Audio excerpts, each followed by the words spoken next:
Hello everyone, good evening for all. आज मैं आपके लिए लेकर आया हूं भाई ड्रोन संचालन के लिए सिविल एविएशन ने मैप जारी किया है। उसी से रिलेटेड पॉइंट्स को, फैक्ट्स को देखते हैं। तो चलिए आगे चलते हैं, स्टार्ट करते हैं। सबसे पहला पॉइंट आता है व्हाट इज अ ड्रोन। भाई ड्रोन क्या है? Pilots use remote control to guide a stealth reconnaissance drone. भाई एक रिमोट नियंत्रित पायलट रहित विमान या छोटा उड़ने वाला उपकरण जो पायलट चुपके से ड्रोन का टोही ड्रोन का मार्गदर्शन करता है, मार्गदर्शन करने के लिए रिमोट कंट्रोल का उपयोग करता है, वही आपका क्या कहलाता है? ड्रोन कहलाता है। वही देखिए पॉइंट बोल रहे हैं, रिमोट कंट्रोल और autonomous vehicle designed for use under water और on land. A drone was sent to explore the depths. और हम बात करें ड्रोन का यूज कहां पर होता है, तो ड्रोन का यूज सबसे पहला पॉइंट तो आता है भाई सुरक्षा की दृष्टि से, पुलिस के द्वारा निगरानी करने के लिए, किसी स्पेशल ओकेजन पे सिक्योरिटी की दृष्टि से इसका यूज होता है। और शादी और फंक्शंस वगैरह में वीडियो शूट करने के लिए इसका यूज किया जाता है। एग्रीकल्चर में बात करें तो कृषि पर, फसलों पर कीटनाशक का छिड़काव करने के लिए इसका यूज किया जाता है। एंड डिफरेंट इसके यूजेस निकल कर आते हैं। तो चलिए आगे चलते हैं। नेक्स्ट हम बात करें डियर तो अनमैन्ड एरियल व्हीकल के रूप में भी हम इसे जानते हैं। अनमैन्ड एरियल व्हीकल के नाम से भी जानते हैं। एंड अनमैन्ड एरियल व्हीकल बोल देते हैं। Commonly known as a drone is an aircraft without any human pilot, crew or passengers on board. अब ये हम बात करें ड्रोन का जो यूज होता है वो दो तरह से आपका ड्रोन जो पार्ट्स में अगर हम बात करें तो दो पार्ट्स में आपका आ जाता है। एक होता है नॉर्मल ड्रोन। तो नॉर्मल ड्रोन आपका इंडिविजुअली यूज कर सकते हैं। एंड एडवांस ड्रोन की बात करें तो गवर्नमेंट ऑफिशियल्स सुरक्षा की दृष्टि से इसका यूज होता है। एडवांस ड्रोन का ये कोई भी यूज नहीं कर सकता एडवांस ड्रोन को। एडवांस ड्रोन तो नॉर्मल ड्रोन की अगर हम बात करें तो नॉर्मल ड्रोन आपका 100 से 200 मीटर तक आपका उड़ान भर सकता है। नॉर्मल ड्रोन जो है ये आपका 100 से 200 मीटर की ऊंचाई तक जा सकता है। 100 से 200 मीटर की ऊंचाई तक जा सकता है, हाइट तक जा सकता है। एंड एक बार में ये 20 से 30 मिनट का वीडियो बना सकता है। 20 to 30 मिनट का वीडियो आपका शूट कर सकता है नॉर्मल ड्रोन। और हम बात करें 500 मीटर के एरिया को कवर करता है। भाई कितने मीटर के एरिया को कवर कर सकता है? 500 मीटर के एरिया को कवर कर सकता है। कौन सा ड्रोन भाई? Normal drone. एडवांस ड्रोन की बात करें तो एडवांस ड्रोन जो आपका है देश की सिक्योरिटी की दृष्टि से हवाई जहाज की तरह काफी ऊंचाई तक जा सकते हैं, उड़ सकते हैं। और इनमें किसी भी जगह पर बम से हमला किया जा सकता है। भाई आप सुनते हैं ना ड्रोन से हमला कर दिया, तो बिल्कुल जो हवाई जहाज से आपका हवाई जहाज की ऊंचाई पर उड़ सकता है उनमें से किसी भी जगह पर बम से हमला किया जा सकता है। ठीक है। अगर हम एडवांस ड्रोन के मामले में बात करें तो भाई खतरनाक ड्रोन के मामले में यूएसए सबसे टॉप पर है, सबसे ऊपर है। तो ये कुछ पॉइंट्स थे, ये कुछ फैक्ट्स थे। आगे हम देखते हैं भाई यहाँ पे देखिए आपको नैनो, माइक्रो, मिनी, स्मॉल और लार्ज दिख रहा है। ये कैटेगरीज हैं ड्रोन की। अगर हम नैनो की बात करें तो नैनो आपका अप टू 250 ग्राम का होता है। भाई ये आपका वेट दिया गया है, वेट के हिसाब से कैटेगरी को यहाँ पे डिफाइन किया गया है। नैनो आपका आता है अप टू 250 ग्राम, माइक्रो 250 ग्राम से 2 केजी का है। एंड मिनी आपका आएगा 2 किलोग्राम से 25 केजी का, 25 किलोग्राम तक का, वो मिनी की कैटेगरी में आएगा। स्मॉल आपका 25 केजी से 150 केजी और लार्ज आता है अबव 150 केजी। तो ड्रोन्स भाई आपका क्या इंसानों को भी उड़ाकर ले जा सकते हैं, ठीक है ना? बिल्कुल। और हवाई जहाज की ऊंचाइयों पर भी उड़ सकते हैं। आप अक्सर सुनते रहते हैं कि भाई ड्रोन से हमला कर दिया, ठीक है ना? तो इसी तरह की न्यूज़ेज आपकी निकल कर आती रहती हैं। चलिए तो लास्ट पॉइंट दिया यूएवी अनमैन्ड एरियल व्हीकल जो है कंपोनेंट है किसका? अनमैन्ड एयरक्राफ्ट सिस्टम का कंपोनेंट है which includes adding a ground based controller. By ground से कंट्रोल किया जाता है। And a system of communication with UAV. तो चलिए आगे देखते हैं। नेक्स्ट पॉइंट आ रहा है जो यहां पर न्यूज निकल कर आ रही है वो ये है कि मिनिस्ट्री ऑफ सिविल एविएशन ने रिलीज किया है interactive digital air space map. भाई एयर स्पेस मैप होता है, कहां कैटेगराइज है, कहां पे आप नॉर्मल पर्सन कोई भी है वो फ्लाई कर सकता है और किस तरह से आप रूल एंड रेगुलेशंस को फॉलो कर सकते हैं। तो उसके लिए मैप को जारी किया है किसने? सिविल एविएशन के द्वारा मैप जारी किया गया है। तो चलिए देखते हैं। For flying drones that demarcates areas into different zone for flying drones across India. India. तो अक्रॉस इंडिया क्या इंडिया में ड्रोन को फ्लाई करना लीगल है या इलीगल? तो डियर सबसे पहले जैसे लास्ट स्लाइड में मैंने बताया, नैनो जो है आपका अप टू 250 ग्राम का विदाउट परमिशन आप इसको फ्लाई कर सकते हैं। लेकिन एक बात ध्यान रखिए, जो नो फ्लाई जोन है वहां पे किसी भी हाल में नहीं, नो फ्लाई जोन को छोड़कर आप कहीं भी इसको फ्लाई कर सकते हैं। किसको? नैनो को। और नो फ्लाई जोन की अगर बात करें तो नो फ्लाई जोन में आपका क्या आता है भाई? गवर्नमेंट ऑफिशियल्स बिल्डिंग्स जो होती हैं वो आती हैं, बॉर्डर्स आपके आते हैं, जो इंटरनेशनल बॉर्डर्स होते हैं वहां से 50 किलोमीटर के दायरे में नहीं आना चाहिए। और अगर हम बात करें आपका गवर्नमेंट ऑफिसेस की, राष्ट्रपति भवन की, एयरपोर्ट्स की, तो वहां से 5 किलोमीटर के दायरे में नहीं आना चाहिए।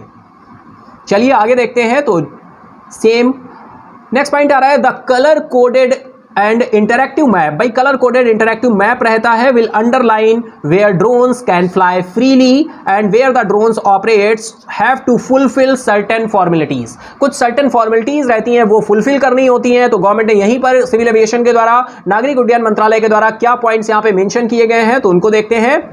नेक्स्ट पॉइंट आ रहा है the centre has also announced it plans to release the forms that need to be filled operate drones on 2 October 2021। तो अनाउंसमेंट किया जाएगा 2 अक्टूबर को। And the government has also reserved 120 crore for drones and drone components manufacturing under PLI scheme. तो भाई PLI scheme के जरिए component यहां पे 120 करोड़ का रिजर्व किया गया है ड्रोन्स के लिए।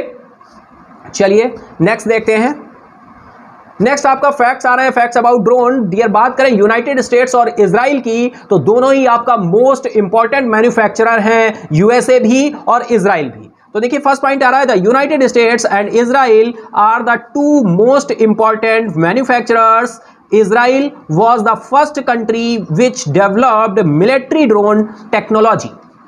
सेकेंड पॉइंट आ रहा है आपका इट कॉस्ट $4.5 million से $11 million पर यूनिट और the large and more advanced repair cost $30 million per unit. देखिए बात कर रहे हैं एडवांस्ड की, तो बिल्कुल डियर एडवांस ड्रोन की यहां पर बात हो रही है। मिलिट्रीज में, हमारी फोर्सेस में जो ड्रोन्स यूज होते हैं उनकी बात हो रही है।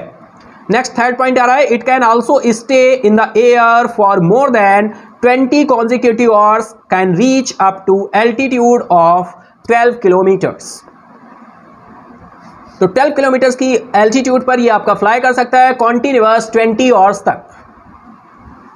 नेक्स्ट पॉइंट आ रहा है भाई जोन्स की अगर हम बात करें तो zone are flying drones also include yellow and red zones. भाई यहां पर येलो और रेड जोन को फ्लाई करने के लिए बोला गया है, आल्सो इंक्लूड किया गया है। नेक्स्ट पॉइंट है the release of the map is in line with the revamped drone rules which are based on premises of self-certification and non-intrusive monitoring of the activities। Time to time ये आपके rules क्या होते रहते हैं, revise होते रहते हैं, तो उसी की यहां पर बात की गई है। मॉनिटर किया जाएगा, रिवैम्प किया जाएगा। तो बिल्कुल ड्रोन उड़ाने वाले जोन में येलो और रेड जोन भी शामिल है। येलो जोन और रेड जोन में भी आप क्या कर सकते हैं, आप फ्लाई कर पाएंगे, ऐसा बोला गया है। नक्शा जारी करना संशोधित ड्रोन नियमों के अनुरूप है जो स्वप्रमाणन और गतिविधियों की गैर घुसपैठ निगरानी के परिसर पर आधारित है। नेक्स्ट पॉइंट आ रहा है भाई air space map may be modified from time to time by authorised entities. भाई ऑथराइज्ड एंटिटीज के द्वारा टाइम टू टाइम पे क्या किया जाता है, मॉडिफिकेशन किया जाता है। अंडर द ड्रोन रूल्स की अगर बात करें तो दैट वर नोटिफाइड किया गया 25 अगस्त 2021 को। Several permissions have been done away with the number of forms required has been reduced from 25 to 5। Types of fees have also been drastically reduced from 74 to 4। Dear मैं आपको बता दूं legality और illegality के विषय में सबसे पहला पॉइंट निकल कर आता है 18 इयर्स की एज कंप्लीट होनी चाहिए। जो भी ड्रोन को क्या कर रहा है भाई, कंट्रोल कर रहा है, उसकी एज कितनी होनी चाहिए, जो भी पायलट है ड्रोन का उसकी एज 18 ईयर एज कंप्लीट होनी चाहिए। पहला पॉइंट ये आता है। सेकेंड पॉइंट आता है भारत में ड्रोन उड़ाने की आजादी नहीं थी और नहीं है, लेकिन अब इसको क्या बोल दिया गया है, वीडियो बनाने के लिए या किसी जेन्युइन रीजन पर आपको ये आजादी दी जाती है। लेकिन फिर भी रिस्ट्रिक्शंस रहते हैं, परमिशंस आपको लेनी पड़ती है और परमिशन के लिए अब पुलिस से भी ले सकते हैं और एक मोबाइल एप्लीकेशन भी आ गया है, उसके थ्रू आप वहां से अप्रूवल ले सकते हैं। अगर आपको अप्रूवल मिल जाता है तभी आप उसका यूज कर पाएंगे। एप्लीकेशन के थ्रू भी परमिशन लेकर यूज कर सकते हैं। नॉर्मल ड्रोन अगर आप अपने घर से या अपनी प्रॉपर्टी यूज कर रहे हैं, अपने घर पे यूज कर रहे हैं, तो आपको कोई नहीं रोकेगा। लेकिन अगर आप पब्लिक प्लेस को यूज कर रहे हैं तो आपको परमिशन लेनी होगी। और नैनो में आपका नैनो जो है उसको आप यूज कर सकते हैं नो फ्लाई जोन को छोड़कर। और नो फ्लाई जोन्स में आपके राष्ट्रपति भवन आता है, ठीक है, गवर्नमेंट ऑफिसेस आते हैं, एयरपोर्ट्स आता है। एयरपोर्ट के 5 किलोमीटर के दायरे में नहीं आना चाहिए। और हम बात करें इंटरनेशनल बॉर्डर्स की तो वो 50 किलोमीटर के दायरे में आपका नहीं आना चाहिए, नहीं तो पेनाल्टीज होती हैं। और चलिए नेक्स्ट चलते हैं, सेम स्लाइड है। And zones of flying drones to fly the drone and for drone operations, an interactive digital airspace map divides the zone into 3 category, namely green, yellow and red. अब green zone की अगर बात करें तो green zone में क्या निकल कर आ रहा है भाई? The green zone is the air space up to 400 feet. भाई 400 फीट आपका ग्रीन जोन में आएगा। This zone has not been designated as a red or yellow zone. Yellow zone जो है आपका, yellow zone is the air space above 400 feet. भाई 400 feet से above जाएंगे आप तो आपका येलो जोन हो जाएगा। 400 feet in the designated green zone. Red zone की बात करें तो रेड जोन आ रहा है is the area with in which drone can be operated with the permission. भैया रेड जोन में परमिशन लेनी होगी तभी आप ड्रोन को फ्लाई कर सकते हैं। परमिशन लेनी होगी ऑफ द सेंट्रल गवर्नमेंट, ठीक है। तो ग्रीन, येलो और रेड जोन आपको क्लियर हुए होंगे। ग्रीन जोन आएगा 400 फीट तक, येलो जोन 400 फीट से अबव एंड रेड जोन जहां पे आपको गवर्नमेंट ऑफिशियल्स की क्या लेनी होगी? परमिशन लेनी होगी सेंट्रल गवर्नमेंट की। सेम स्लाइड है आपका। नेक्स्ट देखिए यहां पे कुछ इंटरेस्टिंग फैक्ट्स आ रहे हैं आपके लिए। तो पहला पॉइंट है आपका UAV by unmanned aerial vehicle remote controlled by pilot. Next point uses की बात कर रहे हैं यहां पर। Military uses, surveillance, crop survey, photography, disaster relief, news coverage, movie shooting, transport and delivery, music and stage setup. बिल्कुल stage setup की बात की थी स्टार्टिंग में ही, मैंने आपको बताया था कि भाई मैरिज में वीडियोस को शूट करने के लिए भी ड्रोन का यूज किया जाता है। नेक्स्ट आ रहा है 2 टाइप्स के आपके, मैंने पहले ही बताए थे, एक मिलिट्री होता है, एक सिविलियन होता है। और आप सिविलियन तो सिविलियन वाला आप यूज कर सकते हैं जो कि नॉर्मल आता है, नॉर्मल ड्रोन होते हैं उनका यूज कर सकते हैं। एडवांस ड्रोन का यूज पब्लिकली आप नहीं कर सकते हैं। नेक्स्ट देखिए बात आ रही, बहुत ही इंटरेस्टिंग पॉइंट आ रहा है भाई। इजराइल की अगर हम बात करें तो लार्जेस्ट मेकर एंड एक्सपोर्टर है डिफेंस ड्रोन्स का। कौन है? इजराइल आपका लार्जेस्ट मेकर है और एक्सपोर्टर है इजराइल। नेक्स्ट देखिए ड्रोन आ रहा है आपका रीपर MQ-9। रीपर MQ-9 जो है ये मोस्ट एक्सपेंसिव मिलिट्री ड्रोन है। अराउंड $14.5 मिलियन प्राइस है इसका। और ये ड्रोन जो डियर है ये आपका USA का है। ये ड्रोन आपका USA का है। नेक्स्ट आ रहा है इंगहैंग 184 EHANG 184। ये आपका मोस्ट एक्सपेंसिव पैसेंजर ड्रोन है। इसका अराउंड आपका $3 लाख का आपका ये इंगहैंग 184 ड्रोन आ रहा है। और ये चाइना का ड्रोन है डियर, मैं बता दूं आपका ये चाइना का है। और मोस्ट एक्सपेंसिव मिलिट्री ड्रोन जो है वो आपका USA का है और मोस्ट एक्सपेंसिव पैसेंजर ड्रोन आपका चाइना का है। और इजराइल लार्जेस्ट मेकर है और लार्जेस्ट मेकर एंड एक्सपोर्टर है डिफेंस ड्रोन्स के मामले में। चलिए सिग्निफिकेंस की बात करें तो dear drones offer several benefits to all sectors of the economy including agriculture हो गया, infrastructure, mining, surveillance, emergency response, geospatial mapping, transportation, defence and law enforcement में भी यूज किया जाता है। And drones can also be significant creators of employment and economic growth because of their reach, versatility and ease of use. India's potential as a drone hub, बिल्कुल drone hub की बात की गई है। Considering the traditional strengths of India in innovation, information technology, frugal engineering as well as huge domestic demand, it has the potential become a global drone hub by 2030। by 2030 तक global drone hub बनाने की बात की गई है 2030 तक। ये था आपका ड्रोन से रिलेटेड फैक्ट्स और न्यूज़ेस जो कि करंट पे अभी ये पॉइंट आपका रहा था। तो आई होप आपको क्लियर हुआ होगा, सारे पॉइंट्स आपको क्लियर हुए होंगे। तो चलिए इसी के साथ ही thank you everyone, have a nice day, goodbye and take care.